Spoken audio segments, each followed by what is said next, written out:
52 minutes de vérité, c'est vrai, avec quelques minutes de retard. On devait lancer normalement à 20h, mais c'est pas grave, nous y sommes. Ce soir, nous posons une problématique centrale, celle de la santé. Une problématique sanitaire. Il est question pour nous aujourd'hui de commencer cette série d'émissions sur les médicaments. Et pour entamer cette série d'émissions sur les médicaments, nous sommes allés un peu plus loin, au sommet du monde, c'est-à-dire dans l'expertise la plus avérée au sommet du monde, donc dans la recherche et l'expertise dans ce domaine. Nous sommes allés chercher le professeur Bruno Eto. Il est professeur en sciences du médicament et c'est quelqu'un qui participe à la mise en place des laboratoires et donc de la création et de la fabrication des médicaments un peu partout dans le monde.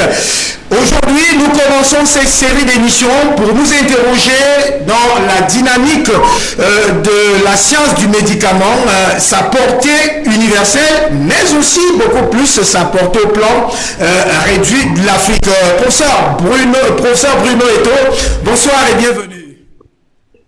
Bonsoir à tous, bonsoir à l'Afrique. Le sujet est très intéressant pour tous les Africains parce que en dehors de l'alimentation, c'est la santé qui est aussi important pour nous. Et c'est là que les pays peuvent avoir ce qu'on appelle leur autonomie et leur souveraineté dans le domaine de la santé. Ça commence toujours par les médicaments. Et vous le dites si bien, et on a envie de savoir, au plan définitionnel, qu'est-ce qu'un médicament? Et je vous pose la question pour qu'on puisse établir le rapport ou le parallèle ou alors les similitudes et les différences qu'il y a entre le médicament et le remède. En fait, c'est la même chose. Puisqu'on parle au grand public, on ne va pas définir ça en termes pharmaceutiques parce que c'est compliqué. Un médicament, c'est un produit qui permet de guérir une maladie ou de faire un diagnostic. Parce qu'il y a certains médicaments qui te permettent seulement de faire des diagnostics et d'autres médicaments qui te permettent de guérir. Donc, ce sont des produits qui te permettent de guérir une maladie ou, ça veut dire que de faire des analyses fonctionnelles. Ça, c'est la définition la plus simple pour que tout le monde puisse comprendre. Lorsqu'on a défini ainsi le médicament, il y a quand même dans cette affaire, au-delà de la définition, l'historicité du médicament ou du remède, ou tout au moins la sociologie et l'anthropologie qui entourent cette histoire du médicament et du remède. Oui, mais il faut comprendre que si on va les choses les plus simples, ça dépend de la culture. Voilà. La notion de médicament, ça dépend de la culture. Jusqu'à aujourd'hui, on a encore dans le monde des problèmes pour classer des médicaments ou pour définir des médicaments. Voilà. Je prends un exemple. En Afrique, on parle des alicaments. Et cette notion n'existe pas ici en Europe. Ça veut dire que l'Africain, dans certains peuples, le médicament n'est autre chose qu'un aliment. Et donc, les Européens, ils ont fait une grande différence entre un médicament et un aliment. La notion de alicament, ça veut dire médicament-aliment, est encore présente en Asie. Les Chinois, par exemple, en Inde, par exemple, et si vous partez dans certains pays en Inde, vous allez trouver dans des hôpitaux où on vous dit que ça c'est un aliment qui est un médicament. Et même si vous rentrez dans la culture africaine, beaucoup des aliments sont vraiment considérés comme des médicaments. Mais en Europe, ils ont tout séparé. Donc, on parle en Europe de compléments alimentaires à base de plantes pour peut-être dire ce qu'on appelle chez nous les phytomédicaments ou encore des alicaments. Donc, le terme diffère selon le pays et selon la culture et selon les intérêts économiques. Parce que si vous prenez les vitamines, par exemple, on va vous demander est-ce que les vitamines, ce sont des compléments alimentaires ou les médicaments? Et quand vous avez les maladies dues au manque de vitamines, ce qu'on appelle dans quelle catégorie? Les avitaminoses, on les guérit avec les vitamines qui sont des compléments alimentaires ici en Europe. Et donc, ils sont allés jusqu'à définir même la dose. Je vous prends un exemple. Lorsque l'aspirine, la vitamine C est inférieure à 1000 mg, ça veut dire que si vous donnez à quelqu'un l'aspirine inférieure à 1000 mg, c'est un complément alimentaire. Et quand c'est déjà 1000 mg, c'est considéré en Europe comme médicament. Vous voyez bien que la notion alicament, médicament, complément alimentaire, ça change en fonction des pays. Mais, puisqu'on parle aux Africains, on parle aux Africains, il faut revenir dans la définition basique. Un médicament, c'est un produit qu'on te donne quand vous êtes malade pour soigner une maladie. Et ça, c'est plus simple. Bien sûr que chez nous, certains peuples ne font pas la différence entre un aliment en tant que tel et un médicament en tant que tel. Mais si on définit en Afrique, on va dire que les médicaments, ce sont des produits qu'on nous donne, qui peuvent être naturels ou chimiques, qu'on vous donne pour soigner une maladie. C'est ça. Alors, ainsi, on va maintenant se poser la question de savoir quel est le processus de fabrication de médicaments. Est-ce qu'on peut aller étape par étape pour que la les étapes qui procèdent à la fabrication. Oui.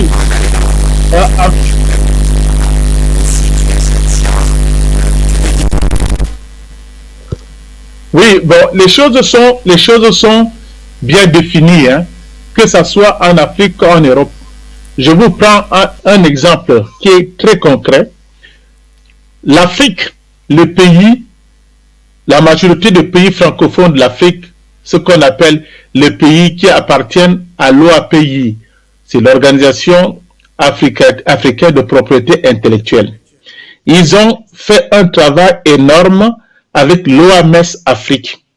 L'OMS Afrique, qui est basée à Brazzaville, pour faire un document clair et vraiment lisible, accessible à tout le monde, qui est, on l'appelle le référentiel pour l'harmonisation des procédures de l'homologation des médicaments issus de la pharmacopée africaine. Donc, on a un document cadre qui permet aux Africains de développer les phytomédicaments. Je parle de phytomédicaments, les médicaments à base de plantes.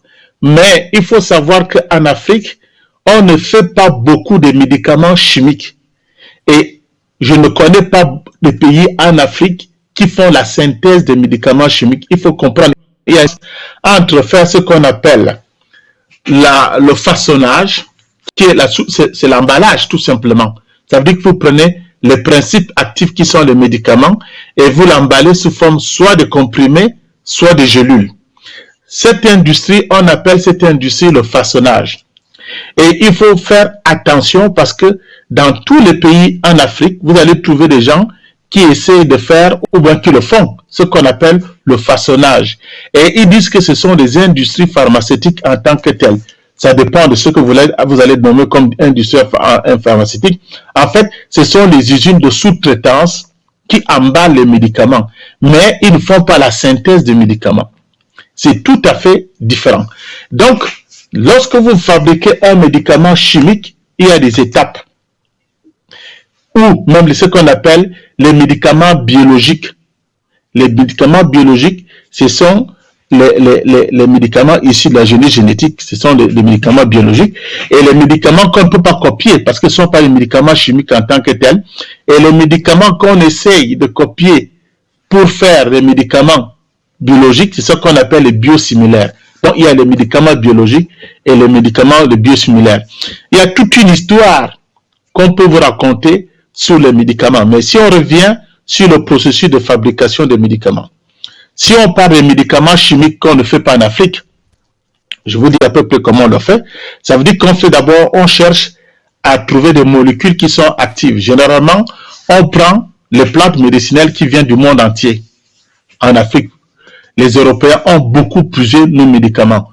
Je pense que plus de 60% des médicaments chimiques à l'époque, ce sont des plantes médicinales africaines qui venaient ailleurs. Et puis, on identifie la molécule qui marche. Si on identifie la molécule qui est active, qu'est-ce qu'ils font? Ils prennent cette molécule, ils ajoutent les radicaux pour faire un médicament qui n'existe pas. Parce que la loi internationale interdit de mettre le brevet sur un produit naturel. Ça veut dire que si vous prenez l'extrait d'une plante et que vous avez trouvé une molécule naturelle, vous ne pouvez pas mettre un brevet dessus parce que ça appartient à l'humanité. C'est ça qu'on appelle le bien commun. Et qu'est-ce que les laboratoires pharmaceutiques font? Ils prennent la molécule qui marche, qui est la molécule naturelle, ils ajoutent les radicaux pour faire une molécule qui n'existe pas dans la nature. Et ça devient un médicament chimique parce que c'est avec ce produit qu'on peut mettre un brevet en disant que nous avons créé un médicament. Mais on ne peut pas créer un médicament comme ça. Donc, ça part à partir de produits naturels et ils essaient de la transformer pour que ça soit un produit qui n'est plus naturel. C'est pour cela qu'on appelle souvent ça des médicaments chimiques. Attends. Et puis, ils mettent des brevets dessus, ça devient leur propriété pendant 20 ans. Maintenant, ils peuvent aller jusqu'à 20 ans, ils veulent même aller jusqu'à 27. Et donc, à partir de ces molécules, on peut partir à partir de 5000 molécules. On les trie, c'est ça qu'on appelle le screening, pour chercher la molécule la plus active. Et c'est cette molécule la plus active qu'on fait toutes les études de toxicité pour savoir si ce produit est toxique. Et si ce n'est pas toxique, ce produit, on fait alors les études sur l'homme, d'abord sur les animaux, et puis sur l'homme, et puis on fabrique le médicament final. Et dès qu'on fabrique le médicament final, qui est la forme commerciale, on continue à faire les tests. C'est pour cela qu'on parle des tests pharmaceutiques, phase 1, phase 2, phase 3. Mais le médicament est toujours... On continue à étudier le médicament. Même si le médicament est sur le marché, il y a la pharmacovigilance qui permet de savoir les effets secondaires du médicament et de pouvoir le retirer sur le marché à tout moment. Alors qu'un médicament naturel, ce qu'on appelle les phytomédicaments, le processus est presque la même chose. L'OMS Afrique et l'OAPI ont défini 5 catégories de phytomédicaments. La première, c'est la catégorie que tout le monde peut faire. Il suffit de goyavier que vous séchez, vous pesez, que vous mettez dans des sachets et que vous vendez en pharmacie. Parce qu'on sait que les feuilles de goyavier, on peut les utiliser pour les diarrhées, pour les enfants qui ont des coliques. Vous pouvez prendre les feuilles de paix, vous le séchez, vous le mettez dans les sachets, vous pouvez le vendre. Parce que les pailliers et les manguiers font partie de la pharmacopée africaine. Et c'est argumenté. Donc, on peut faire ce qu'on appelle les médicaments de catégorie 1. Tout le faire. Ça veut dire que vous pouvez prendre des plantes médicinales qui sont connues en pharmacopée et ont fait l'objet des études aussi simples et l'emballer pour donner à la population en passant par la pharmacie. C'est ça qu'on appelle les médicaments de catégorie 1. Les médicaments de catégorie 2 sont le référentiel de Bamako. Sont des produits qui ont suivi ce qu'on appelle les études.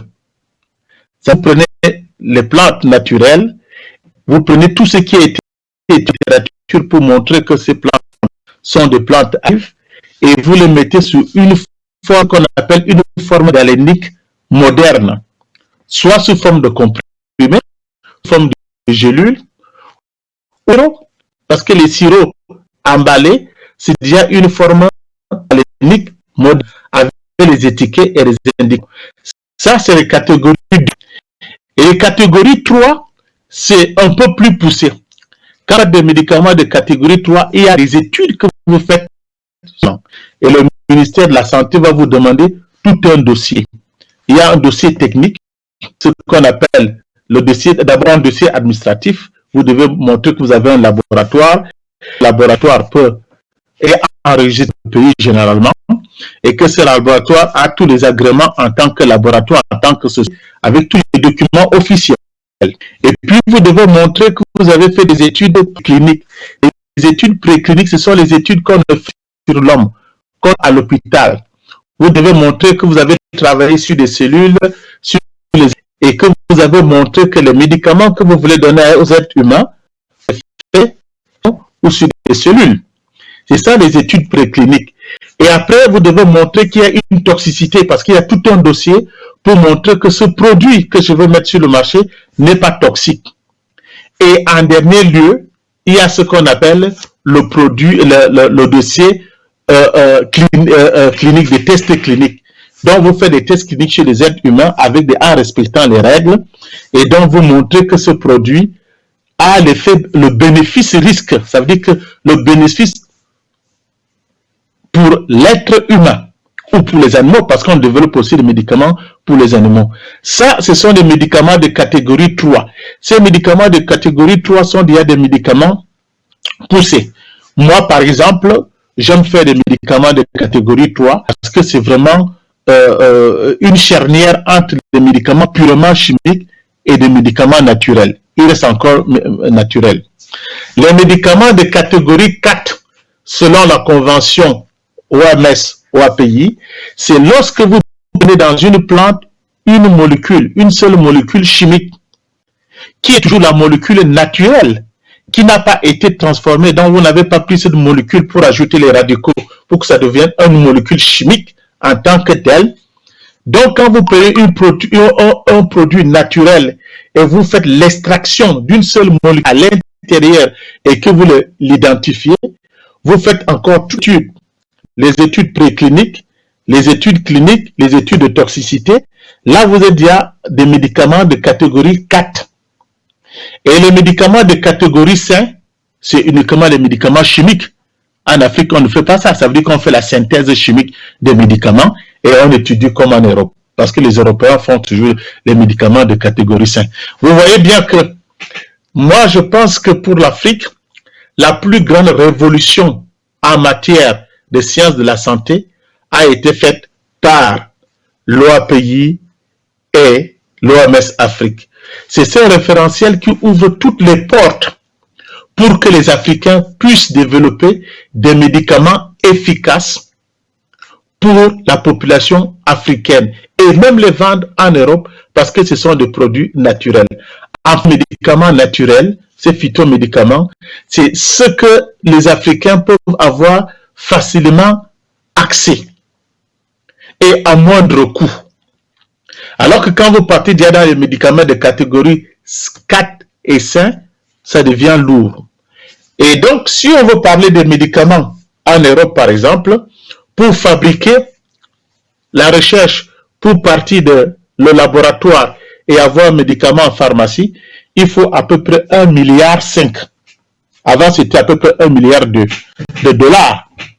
Vous comprenez qu'un pays comme le Cameroun ne peut pas fabriquer un médicament chimique, ni le Gabon, ni les pays africains, parce que je ne vois pas un pays comme le Cameroun mettre 1,2 milliard ou 1 milliard pour fabriquer un médicament chimique et on n'est pas sûr que ça va marcher. Donc, ce sont des pays riches et c'est pour cela aussi que vous voyez des pays communistes n'ont pas trop la recherche pointue sur des médicaments parce que ça coûte très cher. Mais ne vous inquiétez pas parce que la recherche sur un médicament chimique ça va entre 12 et 14 ans, mais en moins de 6 mois, ils peuvent rattraper qu'ils ont perdu comme de l'argent parce que c'est excessivement rentable. Mais on a un grave problème dans le domaine des sciences des médicaments. Dans les années 50-60, par an, il y avait à peu près une trentaine de nouveaux médicaments qui sortaient. Ça veut dire que les gens faisaient assez de médicaments qui sortaient. Mais maintenant, à l'époque, on n'avait pas beaucoup de types de médicaments. On avait soit des produits naturels, soit des produits chimiques, où on avait encore déjà commencé à avoir des produits comme des vaccins à l'époque. Donc, il n'y avait pas de grandes variétés. Si on parle du vaccin, on parle des médicaments chimiques, il n'y en avait pas d'autres, et des médicaments naturels. Mais maintenant, on a toute une gamme de médicaments, parce qu'il y a non seulement les médicaments chimiques, on a des médicaments, ce qu'on appelle les biosimilaires, on a des médicaments biologiques, des protéines recombinantes, des anticorps monoclonaux et toutes ces choses. Donc, il y a beaucoup de types de médicaments, mais la recherche est devenue un peu compliquée parce que ça devient de plus en plus cher et les gens qui investissent dans les laboratoires pharmaceutiques, il y en a très peu maintenant. Et c'est pour voir les grands comme Pfizer, Abbott, tout ce monde se réfugie vers le vaccin parce que c'est plus simple. Ils trichent, ils font tout ce qu'ils veulent là-dedans. C'est comme on nous a imposé le vaccin contre la COVID-19 qui n'a pas été testé ni sur les animaux, ni sur les êtres humains. Ils se sont entendus avec les politiciens, nous ont donné des trucs comme ça. Donc, parce que c'est de l'argent vite gagné. Donc, il y a très peu de gens qui investissent déjà dans les laboratoires pharmaceutiques parce que ce n'était plus le jackpot comme avant. La recherche devient de plus en plus compliquée et de plus en plus chère. Et donc, vous voyez qu'on part d'une trentaine de médicaments dans les années 50. Actuellement, moins de 5 ou 6 médicaments qui sortent par an.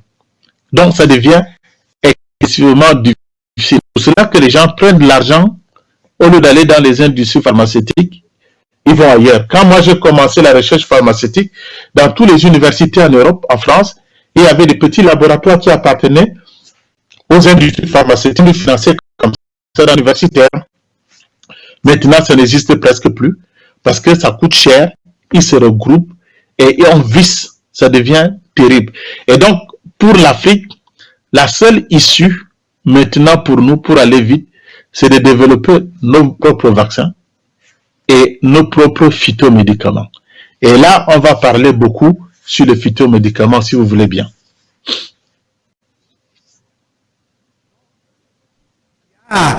Cette articulation ou bien ces différentes étapes que vous avez présentées et vous avez dit que l'étape finale, elle est sérieusement chère, c'est-à-dire les médicaments chimiques. Mais moi, j'ai une question à vous poser. Est-ce que le médicament chimique est le plus efficace que celui qui est naturel? Je peux vous dire non. Je peux vous prendre des exemples. Le médicament chimique n'est pas forcément plus naturel, plus efficace que le médicament naturel. En fait, vous allez voir 3 groupes de pharmaciens. Il y a 3 groupes de pharmaciens. Il y a les gens qui ont été formés vers les années 50, 60. Ces gens étaient très efficaces parce que beaucoup sont morts maintenant. Parce que ces gens ont eu leur diplôme vers les années 60, 50. C'était les gens qui étaient encore capables de vous faire des préparations dans leur laboratoire. Si je prends par exemple le cas du Cameroun, on a eu des gens comme le docteur Mangata, on a eu d'autres pharmaciens comme Soukouzo. Ce sont des gens capables encore de vous fabriquer des médicaments, qui étaient capables encore de vous fabriquer des phytomédicaments de catégorie 2, et ils s'en sortaient bien, parce que dans leur cursus scolaire, on les apprenait. Mais la nouvelle génération de pharmaciens, ce que j'appelle les pharmaciens qui sont sortis d'Afrique, qui envoyaient d'abord tous les gens au Sénégal, on ne les a pas appris à fabriquer des médicaments. On les a appris plutôt à vendre des médicaments. Ils sont des commerçants comme tous les autres. Donc, les sciences du médicament en tant que telles, pour vendre, l'industrie a beaucoup appris ces gens. Et donc, c'est exprès. Parce que nous, en Afrique, ce que nous cherchons, c'est une chose dans le domaine de la santé. On va encore en parler parce qu'on reste encore sur l'efficacité. On a des naturels qui sont encore parfois efficaces. Je vous prends un exemple. Dans mon laboratoire, je fabrique la libéraline, par exemple.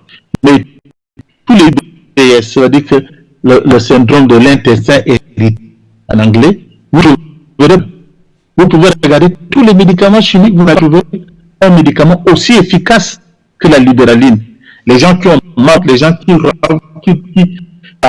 les digestions difficiles, vous voyez que, alors que ce sont d'huile naturelle, ce n'est qu'une composante de plantes. On a énormément de produits naturels qui sont plus efficaces que des produits chimiques. Bien sûr qu'on peut aussi trouver des produits chimiques qui sont bien plus efficaces que des produits naturels. Mais les produits naturels qui sont plus efficaces que les produits chimiques sont moins toxiques. Parce que ce sont des produits naturels éliminés. Alors que les médicaments, le corps arrive à éliminer pas facilement. Parce qu'il y a des produits naturels qui sont des simples. Donc, quand tu mets un poison dans l'organisme, c'est pour ça qu'on appelle drogue. Le médicament, c'est d'abord un poison. Et nous, on les qualifie ce qui n'est pas biotique, les exotiques, ce sont des choses biologiques. Et donc c'est pour cela que pour les éliminer, parfois ça peut prendre, et c'est pour cela que les effets secondaires sont parfois graves pour ces choses.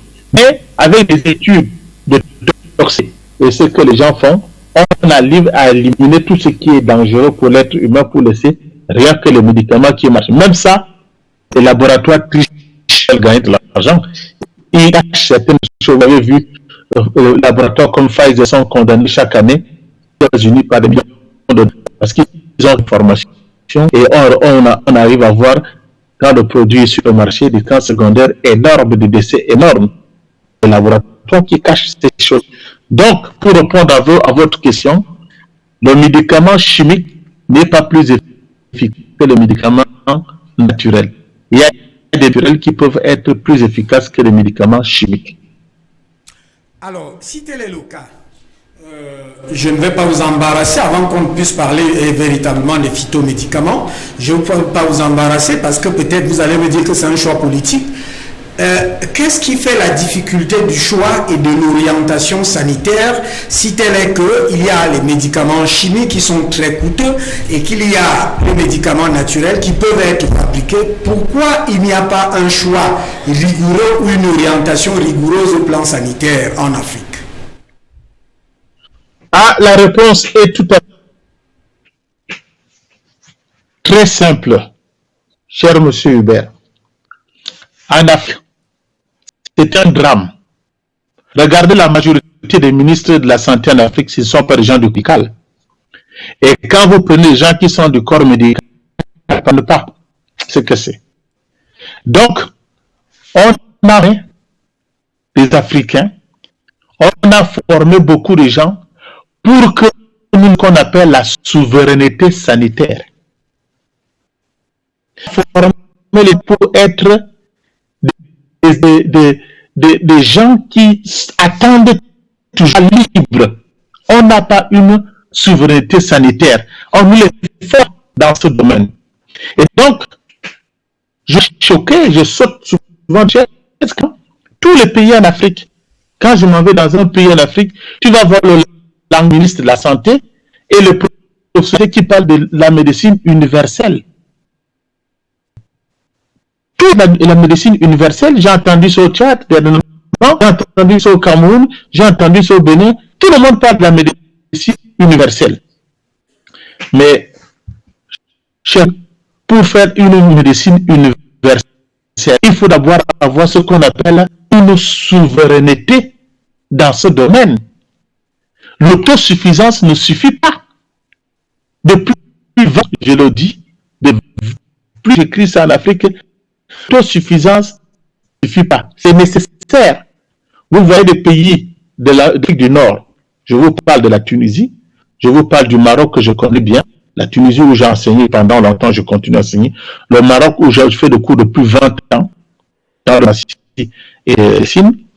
Ce sont des gens qui peuvent dire qu'ils ont atteint ce qu'on appelle une autosuffisance parce que le Maroc produit à peu près 60-80% de leurs besoins.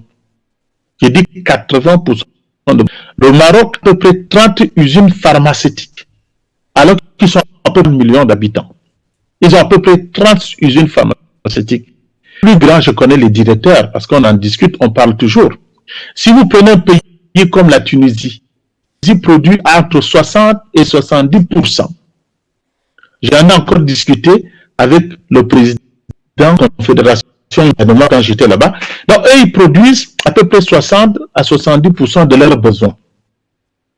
Le Nigeria produit aussi des jeunes, mais ils sont à peu près à 40-45%.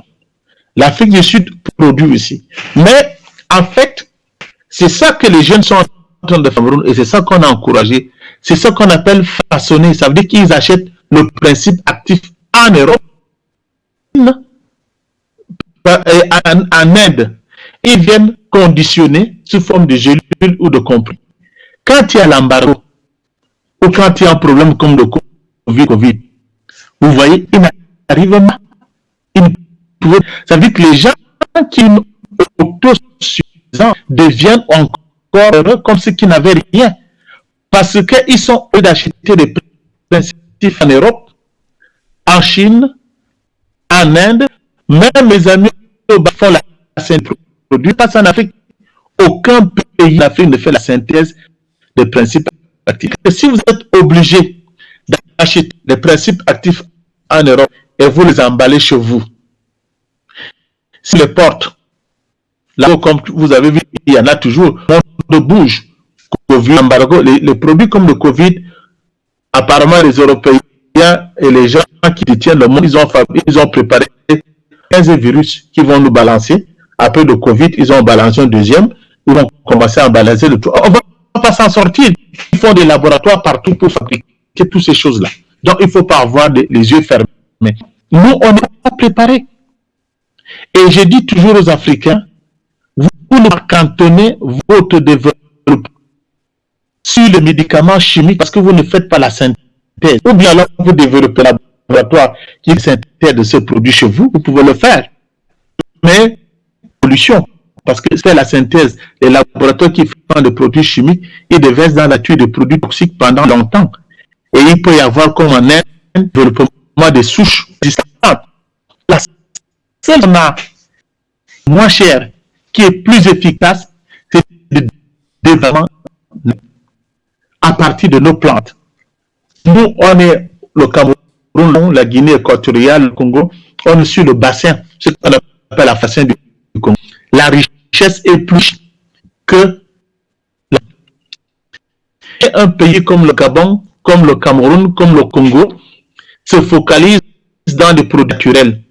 On va les vendre en Europe, on sera plus riche que vendre le pétrole ou les armes, parce que la santé peut payer et on peut réduire le chômage au Gabon d'une façon drastique, parce qu'il y a des gens qui ces plantes qui vont les sécher, la transformer, créer la richesse.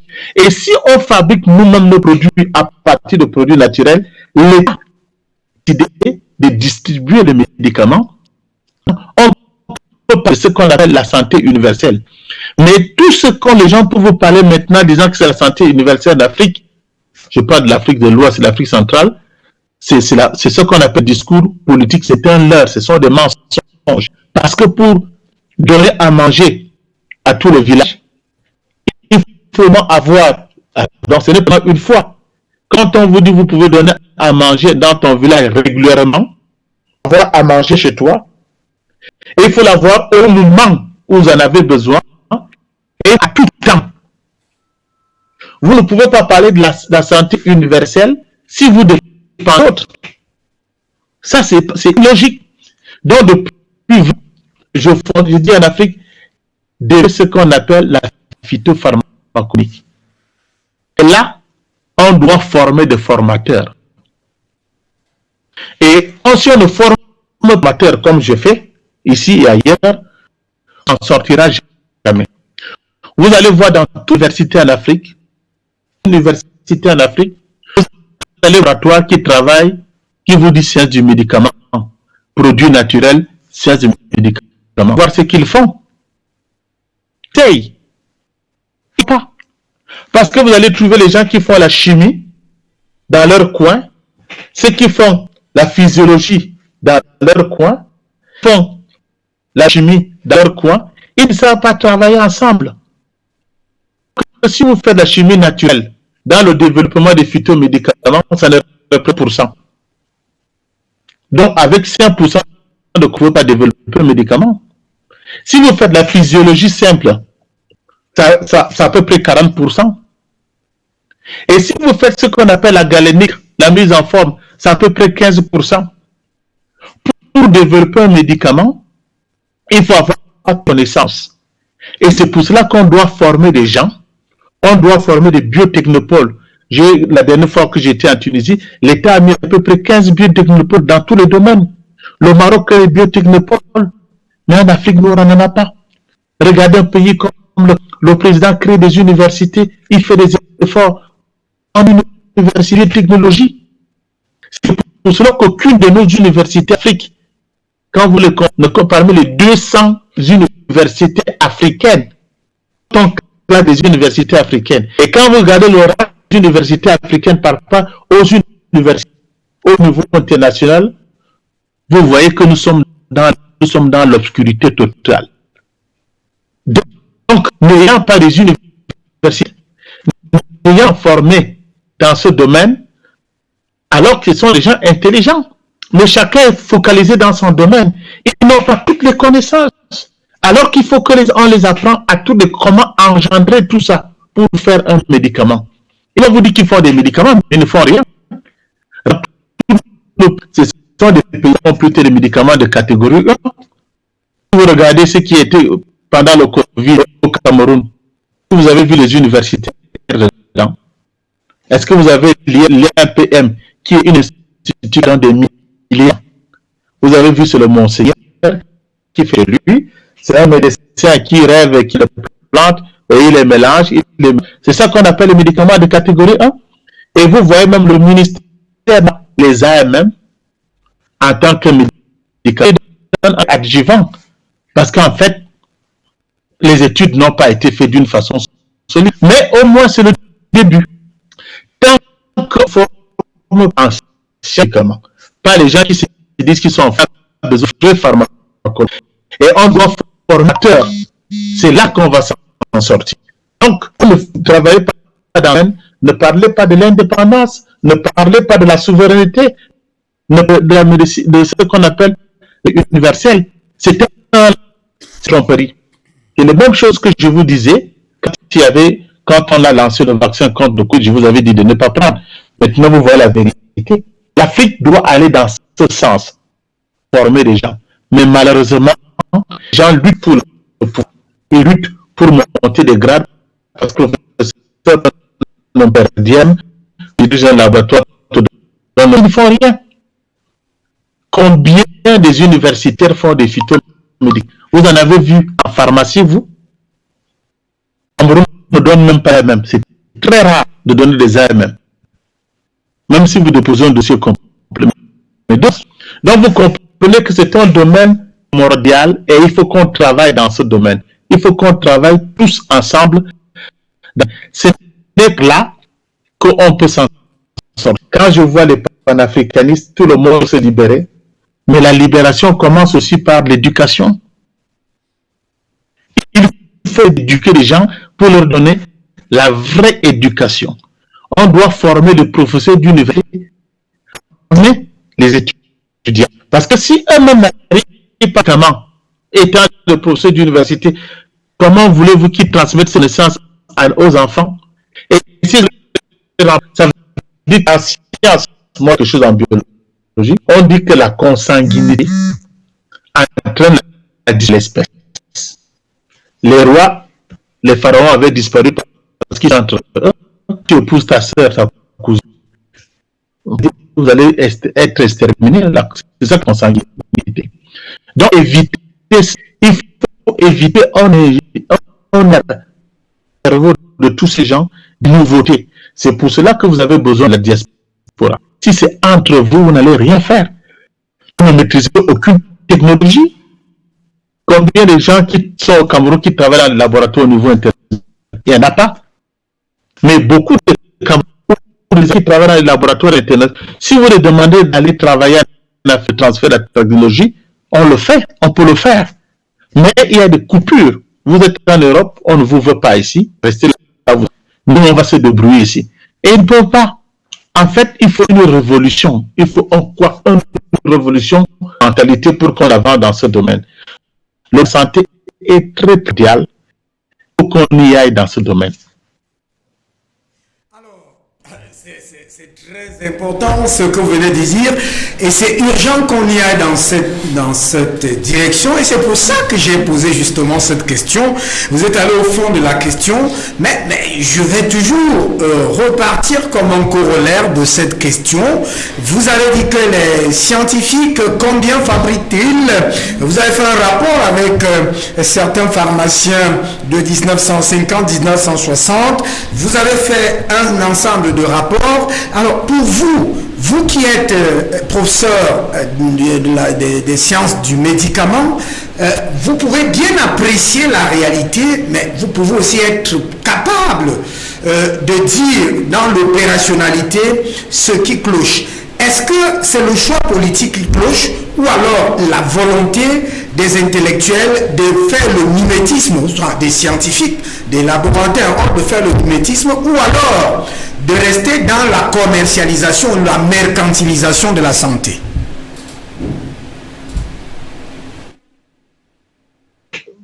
Un peu complexe et simple. Je regarde partout dans les pays africains, tous les présidents qui sont élus vont vous dire que nous voulons développer la santé. Nous sommes santé. Nous voulons que notre pays ait un système développé. Et vous allez voir les gouvernements forts. Et si vous allez maintenant en Afrique de l'Ouest, je connais le Bénin parce que j'ai une société là-bas au Bénin. Je suis en train de travailler au Bénin. Si vous voyez l'effort que le gouvernement est en train de faire dans ce domaine, en Afrique de l'Ouest, ils ont déjà fait des agences de régulation de santé. Avant, c'était les DPM. Maintenant, que ce soit au Bénin, en Côte d'Ivoire, c'est l'Afrique de l'Ouest. Ils ont de vraies agences de régulation de produits de santé. Ils sont intéressés. Quand vous discutez avec les ministres, vous discutez avec les directeurs de ces structures, ils veulent vraiment introduire ce qu'on appelle la phytologie clinique. J'en ai discuté avec les responsables et puis je suis en négociation avec d'autres. Ils veulent aller dans ce domaine parce qu'ils ont compris. En fait, l'homme politique a compris ce qu'il faut faire. Mais, vous savez, quand vous êtes dans un poste de responsabilité et que vous connaissez, vous maîtrisez quelque chose alors que vous ne maîtrisez pas. Ce sont les techniciens, les universitaires qui doivent aider les politiques. Mais les universitaires ne savent pas. On ne les a jamais appris dans le cursus comment faire ces choses. Et vous allez me dire pourquoi vous faites ça?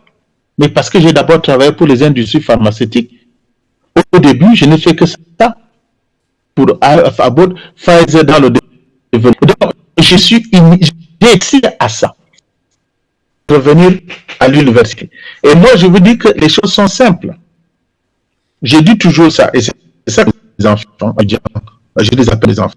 Et c'est bien parce qu'ils sont déjà des grands responsables. Maintenant, j'ai des étudiants qui sont des doyens des universités, les directeurs des agents de régulation des médicaments.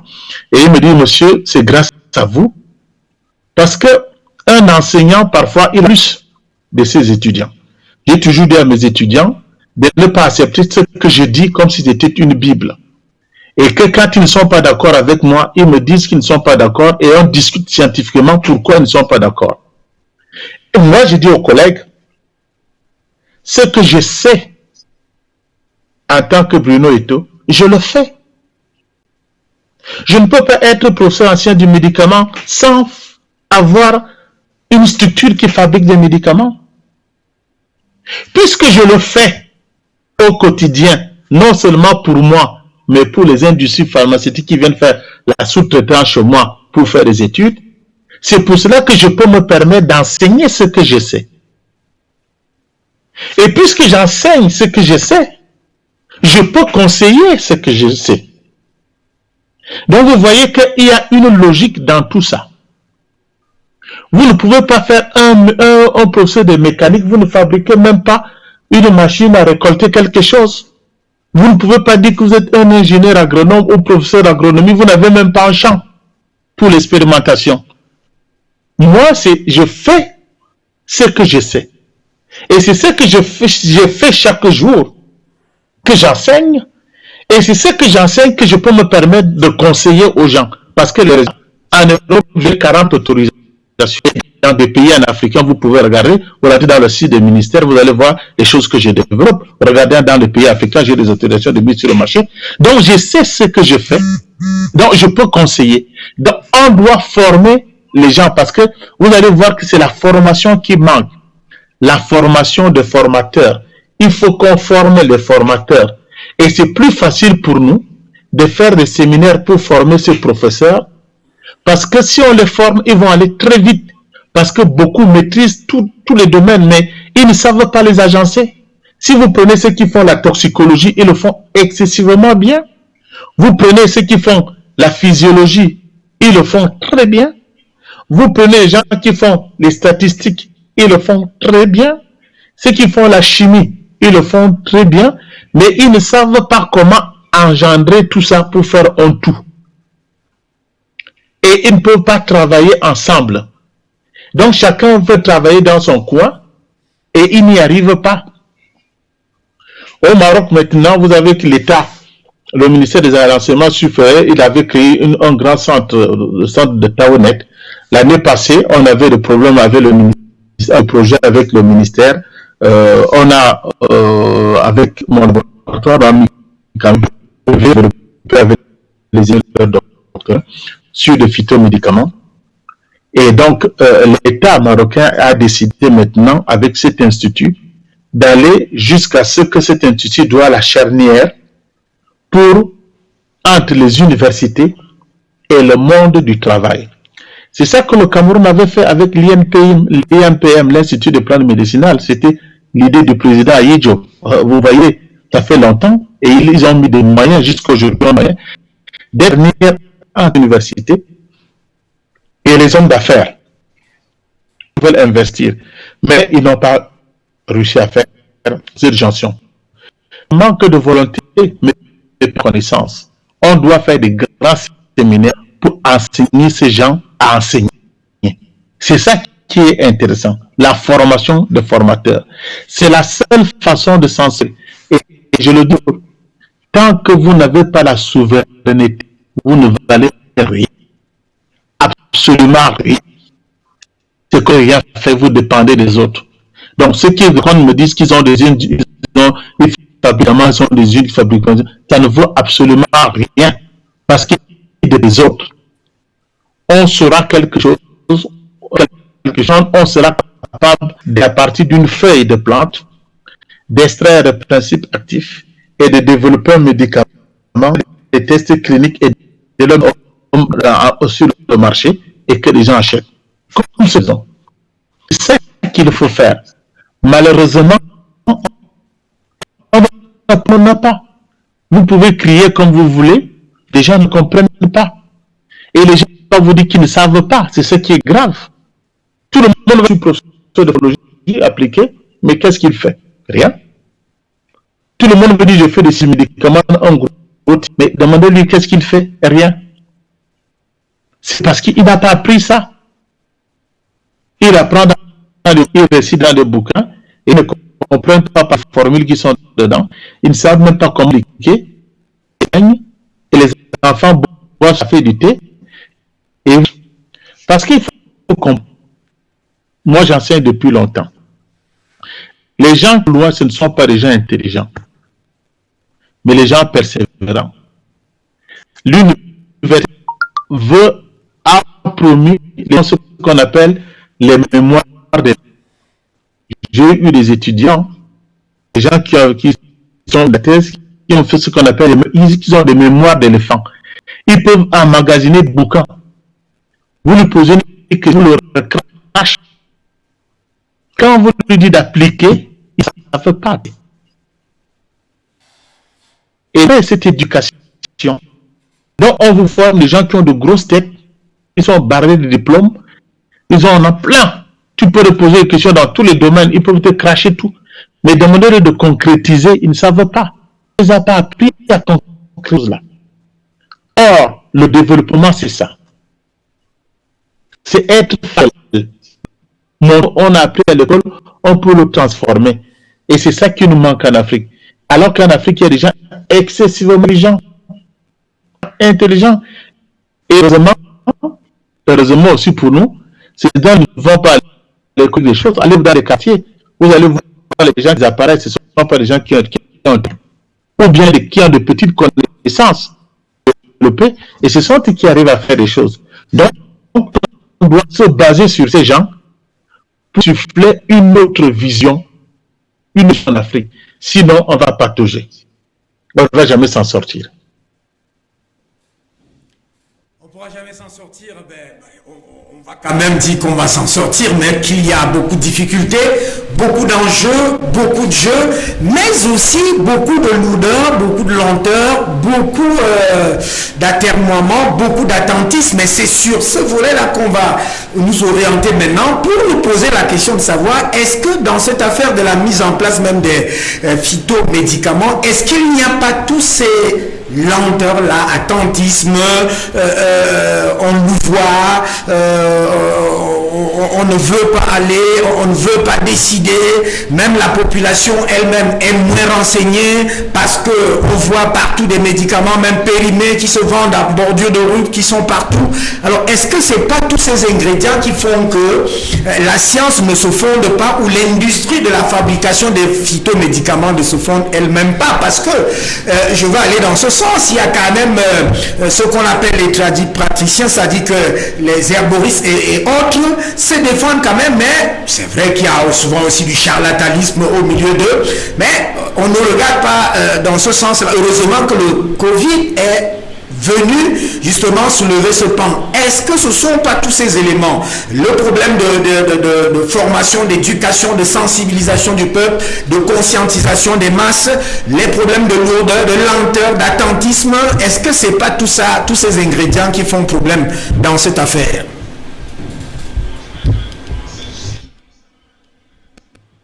Le problème peut nous prendre des mois et discussions. On va essayer de résumer. J'avais un professeur qui était un ami qui m'a beaucoup. Ce genre lui poussait. Il enseignait en Côte d'Ivoire, il enseigné longtemps au Sénégal, à l'université, et il faisait la pharmacologie. Il dit qu'ils étaient les premiers à créer en Côte d'Ivoire une usine pour fabriquer des médicaments contre le paludisme. Moi, je ne veux pas les années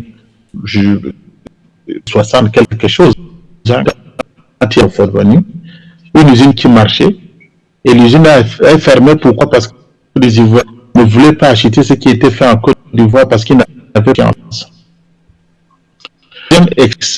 Exemple, quand Madame Sophie Bipolo, qui était directrice des médicaments au Gabon, je suis allé la voir, très bon rapport, une femme très intelligente.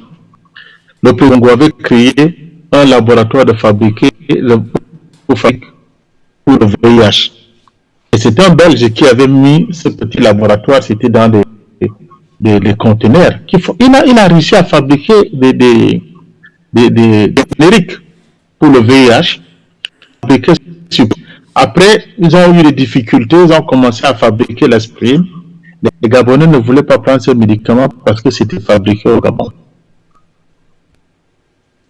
Est-ce que vous savez que le Tchad a eu à un laboratoire pharmaceutique et qui est dans la brousse? Ils n'ont jamais.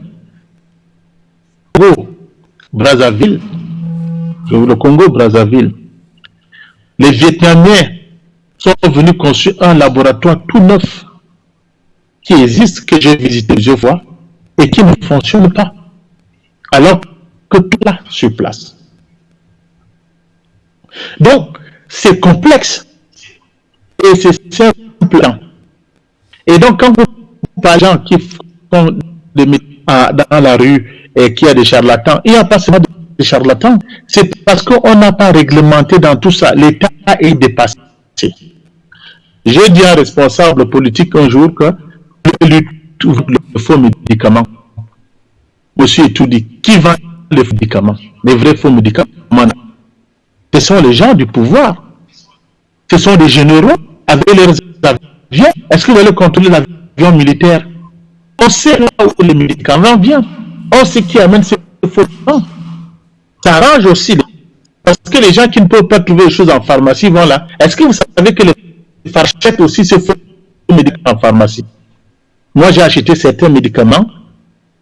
Je suis venu analyser dans mon laboratoire. C'était pas des médicaments bien forts. En fait, tout ça, ça arrange ces personnes. Pas le faux dans le faux. Si on prend une loi Cameroun, par exemple, je prends un exemple de Cameroun. L'Assemblée nationale prend une loi en disant que le faux médicament est comme homicide volontaire avec préméditation, avec le même peine. Et comme pour ça, personne ne va vendre des phytomédicaments. Si vous faites comme Talon a fait, en fermant tous les gens qui vendaient des médicaments sans savoir l'origine au Bénin, le président Talon les a mis tous en prison. Yes. Allez parler de faux médicaments au Bénin, les gens vont vous fuir à mourir parce que le président ferme. Est-ce que vous comprenez? Parce qu'il a d'autres solutions. Donc, le faux médicament, les médicaments dans la rue, ça arrange beaucoup de gens. Vous ne pouvez pas acheter de faux médicaments. Vous allez passer par où? Pour aller acheter des médicaments en Europe, il faut avoir l'autorisation dans votre pays que vous pouvez importer les médicaments. C'est ça l'agrément du ministère. Donc, ce n'est pas n'importe qui peut aller acheter des médicaments et venir vendre dans un pays comme le Congo, comme le Cameroun, même au Tchad. Il faut avoir des bras longs, il faut passer la douane, il faut passer toutes ces choses-là. Et il y a des faux médicaments. Les vrais faux médicaments, ça veut dire que ce sont des médicaments achetés par des gens qui n'ont pas le droit d'acheter, mais qui ne sont pas de faux médicaments, et qu'ils achètent étrangers, qu'ils viennent vendre dans des pays légalement. Donc, il faut courage politique pour mettre fin à tout ça. Et ce n'est pas facile. Et le courage politique, ce n'est que le président qui peut le faire. Ce n'est pas un ministère. C'est ça? Le président disant que comme le président Talon a décidé, il ne veut plus de faux médicaments, et il applique tous ceux qui font de faux médicaments, il les fout en prison, directeur ou pas, ministre ou pas, il fout en prison, et les choses vont marcher.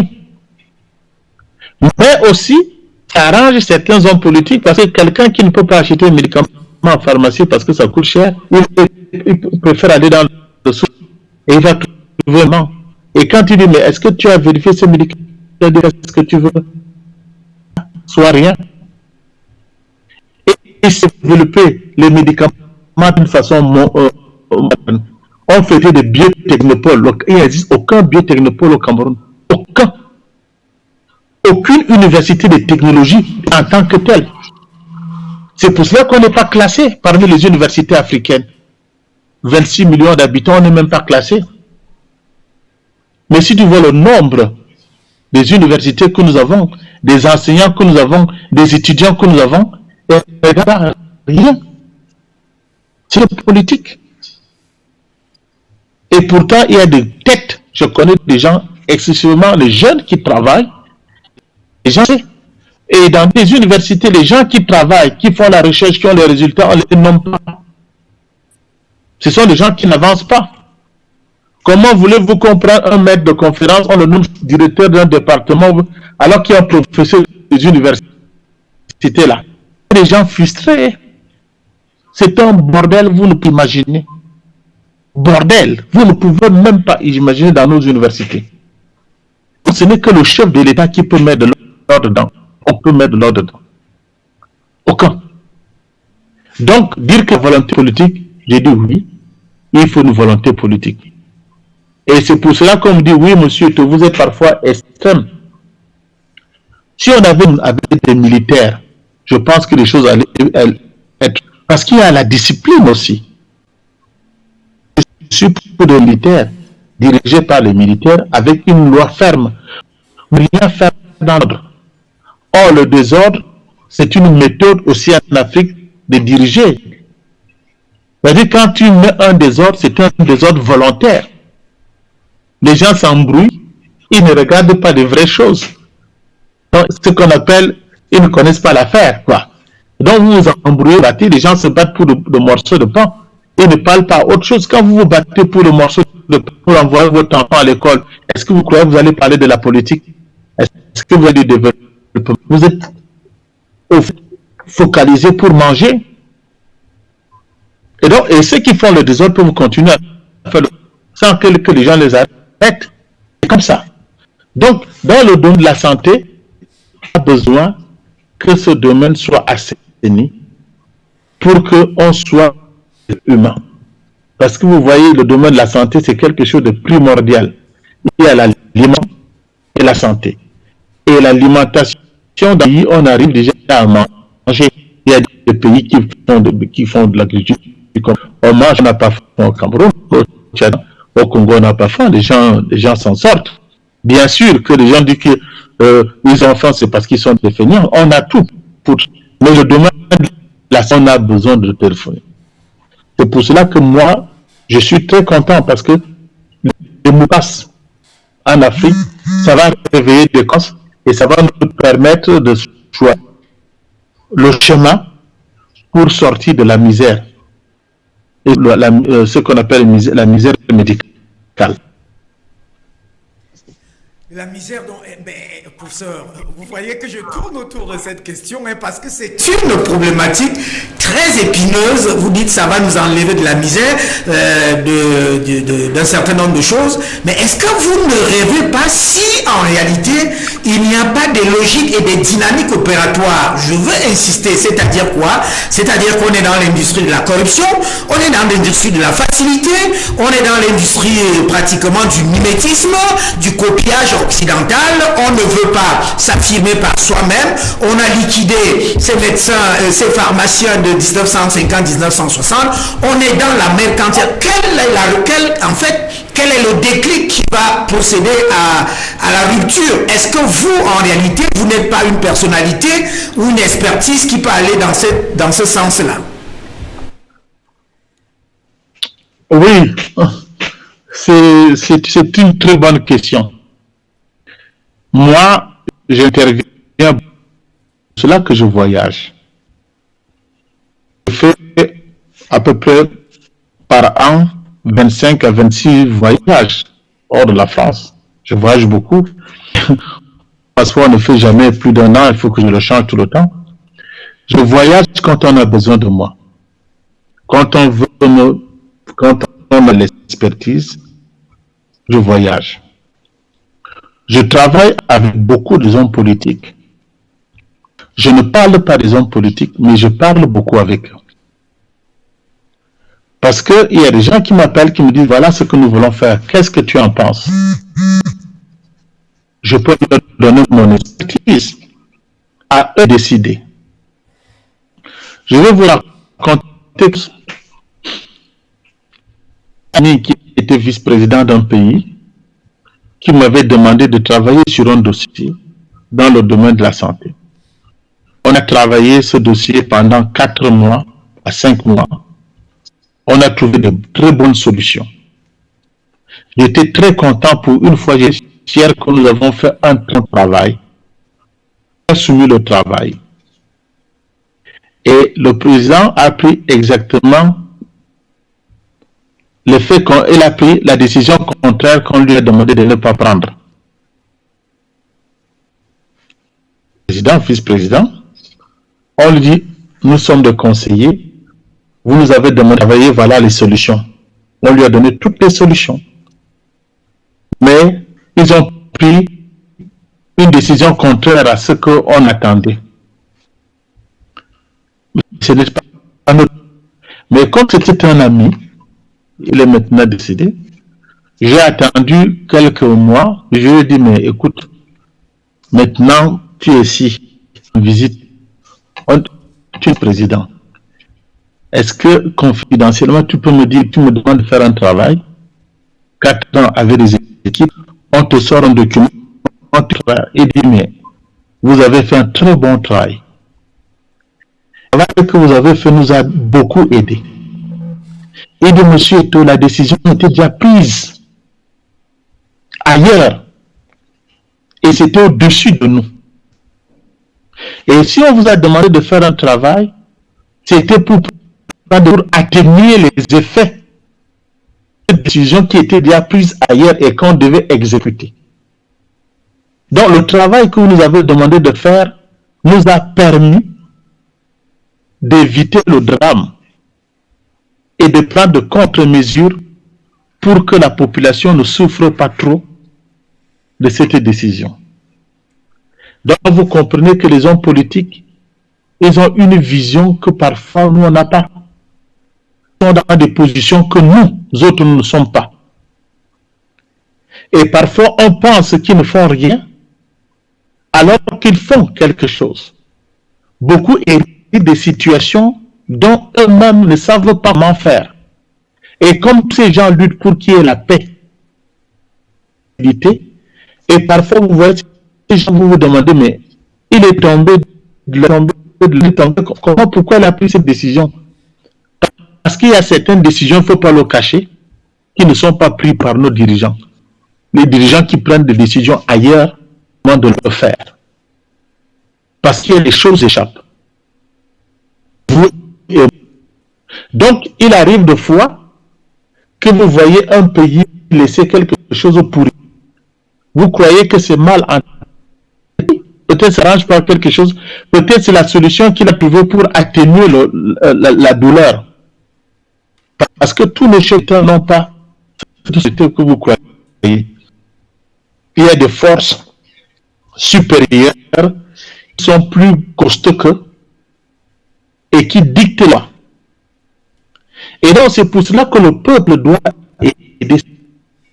Parce que quand le peuple manifeste, quand le peuple réclame, il lève le pied et ils peuvent dire à certaines forces occultes en disant que je suis obligé sinon perdre. Et donc vous voyez le mouvement qui est en train de se faire en Afrique, des gens réclament ceci, ça peut arranger beaucoup de choses. Et donc la politique, c'est pour cela que je ne fais pas la politique. Et je fréquente des politiciens, je discute avec eux, et moi je ne peux pas faire la politique parce que je ne sais pas comment. Et donc, eux, ils savent jouer avec les pour faire machin. Donc, monsieur, c'est quelque chose de très compliqué. Hein? À ce niveau-là, c'est très compliqué. Et c'est pour cela que les gens qui ne sont pas des politiciens, quand on le met dans un poste, et on croit qu'il a tout cas.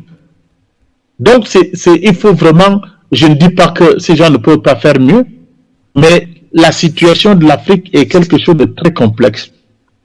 Ça n'empêche pas que nous développons des biotechnopoles en Afrique. Chaque pays doit avoir des biotechnopoles. En Tunisie, on a eu une grande réunion qui a été faite avec le cadre de la coopération Japon-Afrique. Et c'est dans des propositions disant qu'il faut qu'il y ait une association de ce gros biotechnopoles. Que les gens essaient de travailler entre le sud-sud. Ceux qui au sud transmettre la technologie aux autres, c'est plus facile parce qu'il y a certains pays du Sud qui connaissent beaucoup de choses. Mon père nous disait toujours que nous sommes ignorants, mais nous n'ignorons pas les mêmes choses. Nous tous, nous sommes des ignorants, mais nous n'ignorons pas les mêmes choses. Ce que je sais, je peux te le montrer. Et ce que toi, tu sais, tu peux me le montrer. Et c'est comme ça qu'on peut avancer. Donc, le problème politique et le problème de la santé en Afrique, c'est aussi compliqué comme ça. Tu vois, les pays comme les États-Unis n'arrivent pas à soigner tout le monde. Il y a des déserts médicaux. En France, certains endroits, on ne trouve pas de médecins. Et les gens sont obligés de faire 200 km ou 100 km pour aller prendre des rendez-vous avec des spécialistes. Parce qu'ils n'en ont pas. Un pays développé comme la France, il y a des déserts médicaux. Il y a des gens qui n'arrivent pas à se soigner. Donc vous comprenez que c'est quelque chose de lourd et quelque chose qui peut être simple en même temps si on réfléchit et on trouve des solutions adaptées à notre vie. On a les connaissances naturelles, on a la forêt, encore des parents qui guérissent, des choses qu'on peut mettre en place pour et continuer à travailler. Et que nous devons faire. Nous devons travailler dans ce. C'est un grand chantier à faire. Mais ce chantier ne peut pas se faire sans des critères et sans politique. Parce que les universitaires peuvent nous aider à avancer. C'est pour cela que j'ai insisté au début qu'on va faire de grands séminaires pour faire des formations. Ça, c'est très important. Et aussi, faire la coopération entre les universités. Je me balade en Europe, je ne vais pas partout. Je trouve des universités, des des universités, des recteurs qui me disent que, écoutez, ça serait bien, on a cette discipline, est-ce qu'on peut faire des jumelages avec des universités en Afrique? Est-ce qu'on peut voir comment on peut travailler ensemble, mettre des systèmes, parce que c'est la seule façon nous aussi au développement de l'Afrique. Il y a des gens qui me demandent souvent ces choses comme ça. J'en reçois beaucoup. Mais je veux sais à qui? Quand vous vous adressez à quelqu'un, on croit prendre la place. Moi, je peux laisser mon poste ici pour aller discuter un poste dans un pays comme en Afrique. Je ne veux pas avoir ce que j'ai. Donc, je ne peux que aider.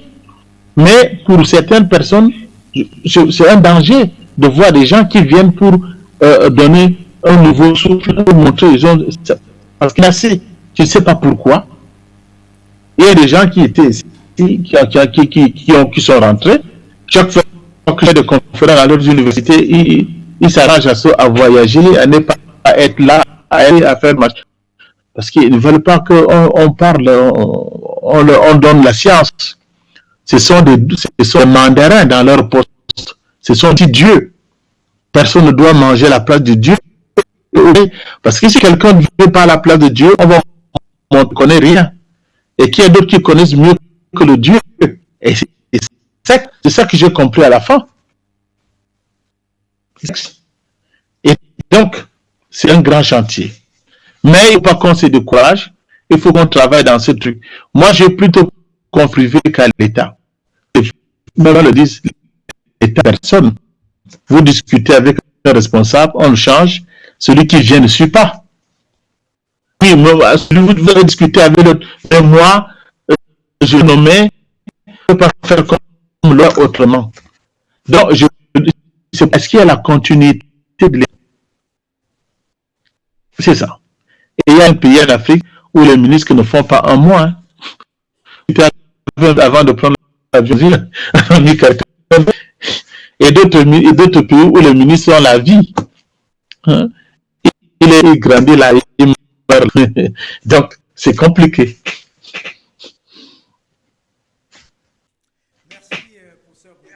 On sort de cette édition là même avec l'abondance d'informations. Je crois que c'est une émission qui doit être postée.